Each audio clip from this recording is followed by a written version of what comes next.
ব্যবসা বাণিজ্যের বিশ্লেষণ নিয়ে ডিবিসি নিউজের নিয়মিত আয়োজন তালিখাতায় স্বাগত জানাচ্ছি আমি সোনিয়া আফরিন ঈশিতা। গণঅভ্যুত্থানের পর ক্ষমতা নেয়ার প্রায় 2 মাস পেরিয়ে গেলেও আশুলিয়া জিরাবো শিল্প এলাকায় এখনও নিরাপত্তা নিশ্চিত করতে পারেনি নতুন সরকার।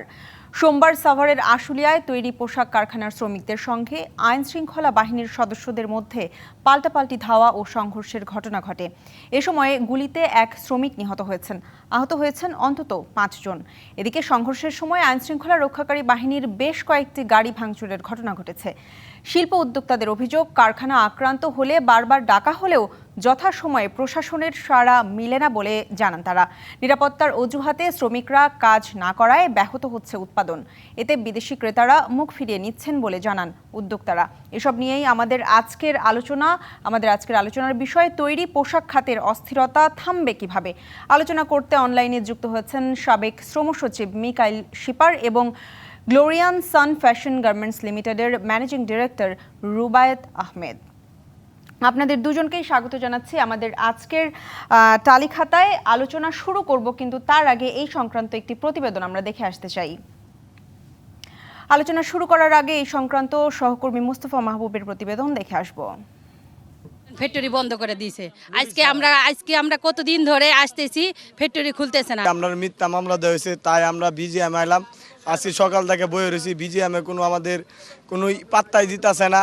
গণ অভ্যুত্থানের পর ক্ষমতা নেয়ার প্রায় 2 মাস পেরিয়ে গেলেও আশুলিয়া জিরাবো শিল্প এলাকায় এখনও নিরাপত্তা নিশ্চিত করতে পারেনি নতুন সরকার। তৈরি পোশাক শিল্প উদ্যোক্তাদের অভিযোগ, এখনও কারখানায় হামলা হচ্ছে। আক্রান্ত অবস্থায় দ্রুত সাড়া মিলছে না প্রশাসনের। গতকাল আমার ফ্যাক্টরিতে অ্যাটাক হয়েছে, ওরা ওয়েট করতেছিল ওয়ার্কার বের হলে ওরা ফ্যাক্টরি পুরাই দিবে। আমরা কিন্তু ফ্যাক্টরি ছেড়ে দিছি 11টার সময়। আমার এখানে আর্মি আসছে 1:36-এ। সোমবার দুপুরে রাজধানীর উত্তরায় বিজিএমইএ ভবনে আয়োজিত এক সংবাদ সম্মেলনে শিল্প উদ্যোক্তারা অভিযোগ করেন, বহিরাগতদের উস্কানিতে ক্ষতিগ্রস্ত হচ্ছে কারখানাগুলো। নিরাপদ কর্মপরিবেশ শুধু শ্রমিকের দাবি না, এখন আমাদেরও সবারই দাবি। আমরা নিরাপত্তাহীনতায় ভুগছি, নিরাপত্তা দেওয়ার কেউ নাই। শুধু তাই না, এটাকে নিন্দা জানানোরও কেউ নাই। আমি আগামী দিন ফ্যাক্টরি চালাতে চাই এবং আমার এই ফ্যাক্টরি চালানোর জন্য দুটি জিনিস দরকার: আমার আশেপাশের ফ্যাক্টরিগুলোতে শান্তিপূর্ণ পরিবেশ এবং আমার ফ্যাক্টরির সিকিউরিটি। উদ্যোক্তারা বলছেন, উৎপাদন বন্ধ থাকায় নাখোশ হচ্ছেন বিদেশি ক্রেতারা। অনেক ক্রেতাই বাতিল করেছে ক্রয় আদেশ। আমাকে এক বায়ার বলছে, you have damn every week problem, close the factory, close our order, no need. অনেকগুলি বায়ার অর্ডারগুলি ক্যান্সেল করে দিচ্ছে। এই বায়াররা কিন্তু আমাদের কাছে কখনো নেবে না। টোটাল ইন্ডাস্ট্রি অর্ডার লুজ করছে। বিজিএমইএর ভারপ্রাপ্ত সভাপতি বলেন, এ অবস্থা চলতে থাকলে মালিকরা ব্যবসা থেকে হারিয়ে যাবে। মালিকগুলো যে সিকিউরিটি চাচ্ছেন, এটা তাদের একটা রাইট। আমরা মনে করি যে এই রাইট যদি তারা না পায়, তারা যে ড্যামেজটা তাদের হচ্ছে, এতে করে তারা সিক হয়ে যাবে এবং সিক হয়ে গেলে ইভেন্চুয়ালি তার ইন্টারেস্ট থাকলেও সে পরে আর ফ্যাক্টরিটা চালাতে পারবে। সোমবারও সাভার আশুলিয়া জিরাবো এলাকায় 31টি পোশাক কারখানা নিরাপত্তা শঙ্কায় বন্ধ ছিল, যার মধ্যে 12টি কারখানা বিনা বেতনে বন্ধ রয়েছে। মানে বেতন দিয়ে বন্ধ আছে আরো 19টি ফ্যাক্টরি। মুস্তফা মাহবুব, ডিবিসি নিউজ, ঢাকা। সহকর্মী মোস্তফা মাহবুবের এই সংক্রান্ত একটি প্রতিবেদন আমরা দেখছিলাম এবং এই পর্যায়ে আমরা আলোচনায় ফিরে আসতে চাই। আপনাদের দুজনকে আবারও স্বাগত জানাচ্ছি আমাদের আজকের তালিখাতায়। রুবায়েত আহমেদ, আপনাকে দিয়েই শুরু করতে চাই। আমরা প্রতিবেদনেই দেখছিলাম যে গতকাল সাভারের আশুলিয়া জিরাবো এলাকায় 31টি পোশাক কারখানা বন্ধ ছিল এবং আজও প্রায় 14টি কারখানা বন্ধ। এই মুহূর্তে পরিস্থিতি কি? ধন্যবাদ আমাকে কথা বলতে দেওয়ার সুযোগ করে দেওয়ার জন্য। আসলে পরিস্থিতিটা কি, কারখানাতে ম্যাক্সিমাম শ্রমিক যারা আসছে সকালবেলা হচ্ছে কাঠ পাঞ্চ করে কাজ করছে না, 10টা 11টা বা 12টা বাজে তারা চলে যাচ্ছে। তারা বলছে আমাদেরকে নিরাপত্তা দিতে হবে। এখন মালিকরা তো আসলে শ্রমিকের নিরাপত্তা কারখানার ভেতরে নিশ্চিত করতে পারে, বাট কারখানার বাইরে থেকে যখন অন্যান্য লোকজন আসে আর একটা বিশাল অ্যামাউন্টের লোকজন এসে হচ্ছে ঢিল ছোড়ে, তখন তো কারখানার মালিকের পক্ষে আসলে তাদের নিরাপত্তা দেওয়া সম্ভব না। তারা আমাদের কাছে যে নিরাপত্তা চাচ্ছে, আমরাও সরকারের কাছে নিরাপত্তা চাচ্ছি। আমরা কন্টিনিউ হচ্ছে আর্মির সাথে যোগাযোগ রাখছি, আমরা প্রশাসনের সাথে যোগাযোগ রাখছি। কিন্তু একটা জিনিস এখানে বুঝতে হবে যে আর্মি যাদেরকে হচ্ছে এই এই অঞ্চলে মানে দায়িত্ব দেওয়া হয়েছে, বেসিক্যালি তারা কিন্তু হচ্ছে এই ইন্ডাস্ট্রির জন্য এক্সাক্ট টাস্ক ফোর্স না।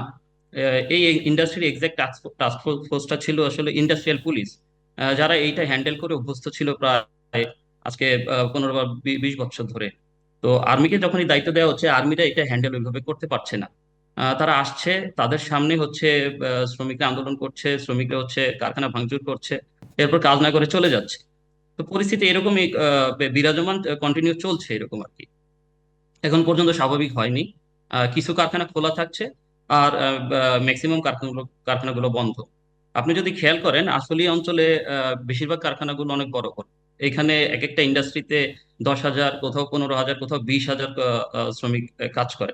তো একটা ইন্ডাস্ট্রি থেকে যদি মনে করেন 15,000 বা 20,000 শ্রমিক বের হয়ে আসে, তখন আলটিমেটলি ভলিউমটা অনেক বড় হয়ে যায়, এবং তারা তখন ছোট ছোট কারখানা বা অন্যান্য কারখানাতে খুব সহজেই হচ্ছে এগ্রিগেট হয়ে অন্যান্য শ্রমিকদেরকে নামিয়ে নিয়ে আসতে পারে। এখানে তো 200-500 কর্মচারী না, কারখানাগুলো অনেক বড় বড়। তো এদের নিরাপত্তাটা আসলে বেসিক্যালি অনেক শক্ত অবস্থান থেকে দরকার, সেটা আসলে আমরা পাচ্ছি না। রুবায়েত আহমেদ, আপনাকে ধন্যবাদ। আমি আসতে চাই মিকাইল শিপার আপনার কাছে। গত 24শে সেপ্টেম্বর শ্রম এবং কর্মসংস্থান উপদেষ্টা আসিফ মাহমুদ সজীব ভুঁইয়া জানিয়েছিলেন যে শ্রমিকদের দাবি মেনে নেওয়া হয়েছে, এবং উনি 25শে সেপ্টেম্বর বুধবার থেকে শিল্পাঞ্চলগুলোতে স্বাভাবিক কার্যক্রম ফিরিয়ে আনার আহ্বান জানিয়েছিলেন। এরপরও আসলে আমরা দেখতে পাচ্ছি পরিস্থিতি স্বাভাবিক হয়নি। অন্তর্বর্তী সরকার কেন পরিস্থিতি স্বাভাবিক করতে পারছে না? এবং আমরা যদি গতকালের ঘটনাও দেখি যে আইনশৃঙ্খলা বাহিনী শ্রমিকদের উপরে গুলি চালিয়েছে, এই গুলি চালানোর নির্দেশনা কোথা থেকে পেল? ধন্যবাদ আপনাকে। পোশাক শিল্পে উদ্ভূত পরিস্থিতি যেটা হয়েছে এটা অস্বাভাবিক, সাধারণত এরকম হওয়ার কথা না। বিশেষ করে এই গণ অভ্যুত্থানের পরে যে পোশাক খাতে যেভাবে আপনার দাবিনামাগুলি আসছে, এগুলি সহজ না, এবং কেন বিচিত্র আমার মনে হচ্ছে, কেন যেন বিচিত্র কারণে কারো ইন্ধনে এগুলি হচ্ছে। পোশাক শিল্পে প্রথম দিকে শুনলাম যে পুরুষ শ্রমিকরা নাকি চাচ্ছেন না সম অধিকার, এখানে নারী আধিক্যতা বেশি, ওর জন্য ওনারা চাচ্ছেন, ওনাদের চাকরির অধিকার চাচ্ছেন। এটাও একটা অস্বাভাবিক। পোশাক শিল্পে মূলত নারী প্রধান একটি শিল্প, এবং এটা সেলাইয়ের কাজে অবশ্যই নারীরাই ভালোভাবে কাজ করেন। এটা একটা অন্যতম দিক। তারপরে বহিরাগত, আমার যেন কেন মনে হচ্ছে বহিরাগতরা খুব বেশি এটা ইনভলভ হচ্ছেন কিনা, এখানে অন্য কোনো অসন্তোষ বিরাজ করছে কিনা। সাধারণত একটা প্রতিষ্ঠানে কোনো শ্রমিক নিজের প্রতিষ্ঠানকে ভাঙচুর করার জন্য ওনারা আসেন না। তো ওনারা আমার দীর্ঘদিনের অভিজ্ঞতা আছে, কোনো কারণে হয়তো বা আমি প্রায় 4 বছর, আমি 5 বছর শ্রম সচিব ছিলাম, এর মধ্যে 4 বছরই আমার পোশাক শিল্পের সাথে কাজ করতে হয়েছে। এতে আমি বুঝতে পেরেছি যে কোনো শ্রমিকই চান না যে তাদের প্রতিষ্ঠানটা বন্ধ হয়ে যাক, এতে তারা ক্ষতিগ্রস্ত হন, এটা তারাই বুঝেন। এবং কোনো ক্ষেত্রে দেখা যায় যে শ্রমিকরাই বহিরাগতদের বাধা দিয়ে নিজেদের প্রতিষ্ঠানকে রক্ষা করেন। এইসব ঘটনা আমরা চাক্ষুষ দেখেছি। এখন কেন এইটা হচ্ছে, এটা অন্তর্নিহিত কারণ ঢালাওভাবে যদি বলে দেই আমরা, বহিরাগত লোকজন এসে ইন্ধন যোগাচ্ছে, এটা আমার মনে হয় এটা সঠিক না। তারপরেও আমাদের রুবায়েত সাহেব যেটা বলেছেন যে এইটা পরিস্থিতি শান্ত রাখার জন্য ইন্ডাস্ট্রিয়াল পুলিশের প্রয়োজনীয়তা আছে, এবং ইন্ডাস্ট্রিয়াল পুলিশ কেন এই মুহূর্তে নেই তাও আমি বুঝতে পারছি না। ইন্ডাস্ট্রিয়াল পুলিশ থাকার কথা, এবং তাদের সহযোগিতার জন্য অবশ্যই সেনাবাহিনী থাকতে পারে। ওইটা বিশেষ পরিস্থিতির কারণে হয়তো বা সেনাবাহিনী, কিন্তু ইন্ডাস্ট্রিয়াল পুলিশ কেন ফিল্ডে নেই, এইটাও একটা কথা। আরো কিছু কিছু বিষয়বস্তু আছে। আমরা শ্রমিকরা কিন্তু একেবারে নিম্ন পর্যায়ে গিয়ে আমাদের দৈনন্দিন বিষয়াদি যদি আমরা নিজেরা না যথাসময়ে যদি না পাই, শ্রমিকদের হয়তো বা তাদের মধ্যে একটা অসন্তোষ হয়ে যাচ্ছে। আমি শুনতে পেয়েছি যে মজুরি বোর্ড কর্তৃক ঘোষিত যে নিম্নতম মজুরি, এটা অনেক জায়গায় নাকি বাস্তবায়িত হচ্ছে না। এটা একটা প্রকট কারণ হয়ে যেতে পারে। আরেকটা কারণ আছে, আমরা যেটা ফেস করেছি, যথাসময়ে শ্রমিক মজুরি না দেওয়া।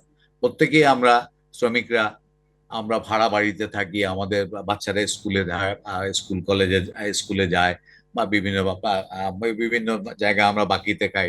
মাসের প্রথমে যদি আমি বেতনটা হাতে না পাই, এই আমার বাকিগুলি আমি দিতে পারি না। আমার বাড়ি ভাড়া বাড়িওয়ালা আমার সামনে দাঁড়িয়ে থাকে, আমার দোকানদার, আমার মুদি দোকানদার আমাকে বলে জি, এবং বর্তমানে দ্রব্যমূল্যের আসলে এই যে ঊর্ধ্বগতি, এইটাও একটা কারণ আছে, মধ্যে ঊর্ধ্বগতির একটা কারণ আছে। একটা সরকার একটা বিশেষ পজিটিভ দিক হচ্ছে, কয়েকদিন আগে একটা মিটিং হয়েছিল এবং এখানে দফা শ্রমিকদের যেগুলি দফা মেনে নেওয়া হয়েছে। অনেক ক্ষেত্রেই এটা সুস্থ স্বাভাবিক হয়ে যাওয়ার কথা, কিন্তু আমার মনে হয় এর ভিতরেও কিছুটা একটা বাইরের কিছু কাজ না করলেও ভিতরে কিছু কাজ হচ্ছে, যাতে শ্রমিক মজুরিটা বোধহয় অনেকে মূলত আমরা যেটা দেখেছি, যারা রাস্তায় বেড়ে আছে এদেরকে জিজ্ঞেস করলে দেখা যায় যে আমরা 2 মাস 3 মাসের বেতন পাচ্ছি না, বা আমরা ওভার টাইমের আমরা যথাসময়ে পাচ্ছি না, এইসব কারণেই মূলত আমার মনে হয় এটা আরেক একটু অন্তর্নিহিত কারণগুলি খুঁজে বের করা উচিত, এবং এটার জন্য একটা টাস্ক ফোর্স কাজ করলে হয়তো বা কিছুটা হবে। কাউকে দোষারোপ করে জিনিসটা হবে না। সবাই চাচ্ছেন, সেনাবাহিনীও চাচ্ছে পোশাক শ্রমিকরা কাজে আসুক, মালিক পক্ষ চাচ্ছেন শ্রমিক। আমার মনে হয় না কাজে আসুক এবং পরিস্থিতি স্বাভাবিক হোক। মিকাইল শিপার, আপনাকে ধন্যবাদ। আমাদের সময় হয়েছে একটি বিরতি নেবার, এবং বিরতির পরে এসে আমরা জানার চেষ্টা করব যে আপনারা যাদের কথা বলছেন যে নেপথ্যে অন্য কেউ থাকতে পারে, এনাদেরকে কেন আইন শৃঙ্খলার আওতায় আনা যাচ্ছে না, কেন আইনের আওতায় আনা যাচ্ছে না, এই বিষয়ে আমরা জানবো বিরতির পরে এসে। বিরতি নিচ্ছি। ব্যবসা বাণিজ্যের বিশ্লেষণ নিয়ে ডিবিসি নিউজের নিয়মিত আয়োজন তালিখাতায় সঙ্গে থাকুন।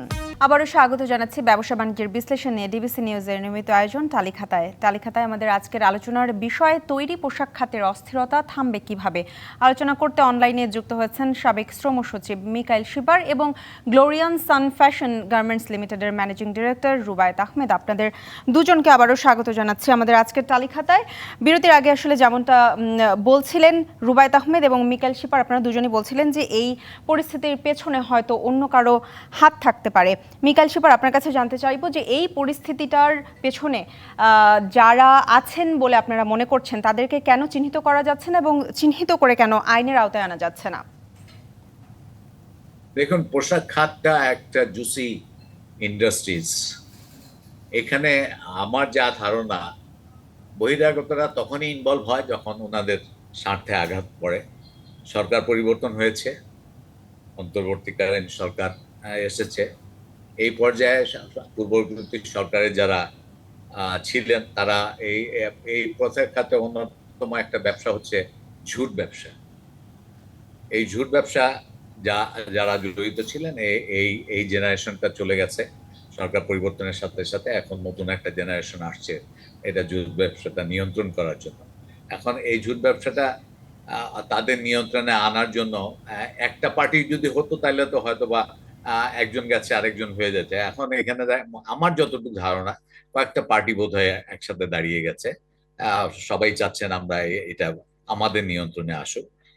এই নিয়ন্ত্রণটা নিয়েই মূলত আমার ভাড়া এইবারকার পোশাক খাতটা বোধহয় ঝুট ব্যবসার কারণে ঝুট ব্যবসায়ীদের মানে কাদের অগ্রাধিকার থাকবে তা এই কারণেই অনেকটা মানে এই আন্দোলন বলবো না, এই অসন্তোষটা হচ্ছে। ওনারা বহিরাগত বলতে আমি একমাত্র চিহ্নিত করতে পারি এই ঝুট ব্যবসায়ীরা কে হবেন, ঝুট ব্যবসায়ী কে হবেন না, এইটা নিয়েই মূলত এই নিয়ন্ত্রণ আনার জন্যই হয়তো বা এই অসন্তোষের সৃষ্টি হয়েছে।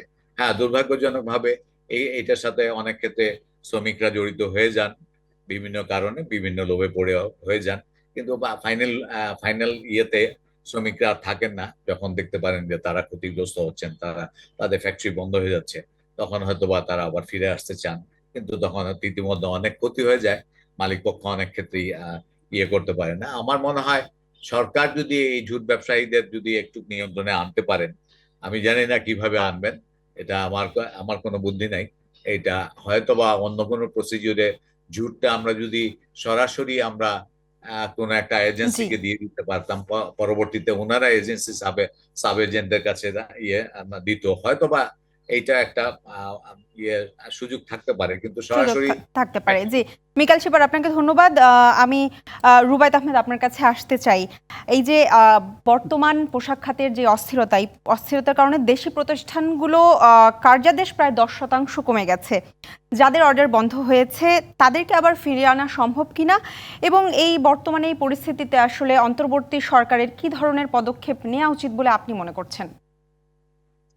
আহ, জনাব মিকেল শিপার স্যার যেটা বললেন, যে জুট ব্যবসার ব্যাপারে, আসলে জুট ব্যবসাটা এখন মূলত জুট ব্যবসায়ী আসলে অস্থিরতা সৃষ্টির অন্যতম কারিগর এখানে। কেননা দেখেন, জুট ব্যবসায়ী শুধু যে একজন যে জুট চাচ্ছে এরকম না, তাদের মধ্যে অনেক, তাদের মধ্যে প্রতিদ্বন্দ্বীর অভাব নেই। তো তারা এই জুট নিয়ে নানা রকমের হচ্ছে কৌশল খাটাচ্ছে। তো তারা, তাদের জন্য সবচেয়ে সহজ যেটা হয় শ্রমিকদেরকে এই কাজে ব্যবহার করা। তো শ্রমিকদের ব্যবহার করতে গিয়ে দেখা যায় যে যখন অস্থিরতার সৃষ্টি হয়, অস্থিরতার মাত্রাটা অনেক বেড়ে যায়। একটা সময় গিয়ে এটা তাদের আর হচ্ছে কন্ট্রোলের মধ্যে থাকে না, যে কারণে হচ্ছে আপনার এই প্রবলেমটা বাড়তে থাকে। সেক্ষেত্রে মালিক এর আর বাইরে হচ্ছে শ্রমিক পক্ষ কি একসাথে বসে একটা কোনো সমাধানে আসতে পারছে না না, কেন? সমস্যাটা হচ্ছে আপনি দেখবেন আমাদের দেশের একটা সমস্যা আছে। আমরা যদি ফেসবুকের কোনো একটা পোস্ট একজন শিক্ষিত লোকও দেখি, আমরা কিন্তু না যাচাই করে হচ্ছে ওটা শেয়ার দিয়ে থাকি ইন জেনারেল। তো সেখানে শ্রমিক পক্ষ, আমরা তো ওইভাবে তাদেরকে এডুকেট করে তুলতে পারিনি, এটি আমাদের ব্যর্থতা, এটা পোশাক শ্রমিকদের ব্যর্থতা না। আমরা যদি এডুকেশন স্কুল করতাম, ধরেন সাপোজ হচ্ছে সপ্তাহে একবার তাদেরকে মিনিমাম ইথিক্যাল প্র্যাকটিস করাতাম, বা মাসে একবার ইথিক্যাল প্র্যাকটিস করাতাম, তখন তাদের সচেতনতা বৃদ্ধি পেত। এখন স্বশিক্ষায় যখন একটা জাতি শিক্ষিত না হয়, তখন তাদের মধ্যে কিন্তু খুব সহজে আপনার বিভিন্ন রকমের রিউমার ছড়ানো সহজ হয়। তো আমরা অনেকবার বসার চেষ্টা করেছি, শ্রমিকরা হয় কি যখন বসে তখন তারা একসাথে কথা বলতে চায়। তো ধরেন 5,000 শ্রমিক যদি একজন মালিক বা দুইজন মালিকের সাথে কথা বলতে চায়, তখন ওইখানে কথা বলার জায়গাটা থাকে না, কারণ সবাই তখন উচ্চবাচ্য করে। ওই পরিস্থিতিতে তাদেরও আবার হচ্ছে প্রতিনিধি তারা দিতে চায় না, তাহলে যেহেতু অনেক একদমই ট্রেড ইউনিয়ন সংক্ষেপে আছে। জানতে চাইবো যে যে এই পরিস্থিতি আসলে কিভাবে ঠিক হবে, একদমই 30 সেকেন্ডের মধ্যে জানতে চাইবো। আচ্ছা, পরিস্থিতি ঠিক করা, যেটা হচ্ছে সরকারকে এখন শক্ত পদক্ষেপ নিতে হবে। প্রথম কথা হচ্ছে ইন্ডাস্ট্রিয়াল পুলিশকে কার্যকরী ভূমিকায় নিয়ে আসতে হবে। পুলিশকে বলতে হবে তোমাদের ক্রেডিবিলিটি যেখানে গেছে গেছে, এখন তুমি আবার দেশের নিরাপত্তার জন্য শক্ত অবস্থানে নিজে আসো। তাদেরকে শক্ত অবস্থানে এটা নিয়ে আসতে হবে। জি, আরেকটা হচ্ছে বহিরাগত জি, যেটা রুবায়েত আমরা আহমেদ বলছি। আপনাকে অসংখ্য ধন্যবাদ, এবং মিকাইল শিপার আপনাকে অসংখ্য ধন্যবাদ আমাদেরকে সময় দেওয়ার জন্য। ব্যবসা বাণিজ্যের বিশ্লেষণ নিয়ে ডিবিসি নিউজের নিয়মিত আয়োজন তালিকাতায় আজ এ পর্যন্তই, সঙ্গেই থাকুন।